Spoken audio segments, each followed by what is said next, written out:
Бүгін 4 қараша балық шаруашылығы ғылыми өндіріс орталығының ғылыми қызметкерлері Қарлыбайұлы Саламат, Минат Арғынбек, Махамбетов Самат осыдан 2 күн бұрын Қапшағай су қоймасында жаппай балық өлімінің фактісі анықталған болатын. Сол үшін қазір Қапшағай балық шаруашылығы инспекциясымен бірге өлген балықтардың су қоймадағы басқа балық түрлеріне әсерін анықтау мақсатында құрмау тізбегін құрып жатырмыз.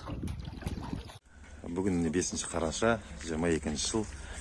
Мына 2 қараша күні тіркелген балық жаппай қырылуына байланысты біздің қызметкерлер, инспекция қызметкерлерімен бірлесіп жұмыстар атқарып жатырмыз. Кеше біздің қызметкерлер келіп, Қарлыбайұлы Саламат, Минат Арғынбек, Махамбетов Самат барлығы келіп осы Қапшағай су қоймасының 11-ші балық аулау учаскесінде сетка құрып, құрмаулар тізбегін құрды. 16-дан 80-ші сетке дейін қор көздері.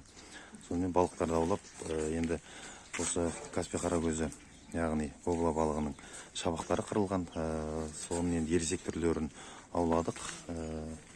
Солардың енді қандай да бір белгілері бар ма ересек түрлерінде, соны анықтау мақсатында ау құрылып, сол жұмыс жүргізіліп жатыр бүгін.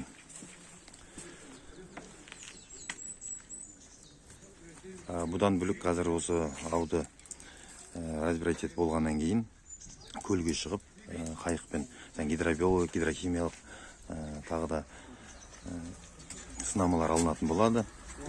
Инспекция қызметкерлерімен бірге барлығы.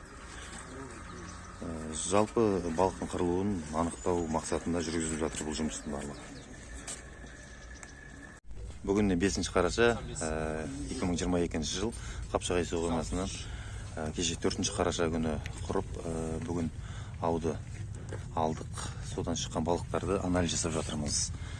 Биологиялық анализге алынады, және бұлардың қоректік спектрін анықтау мақсатында іш құрылысындағы шектерін алып, лабораторияға сынамаларды жөнелтетін боламыз.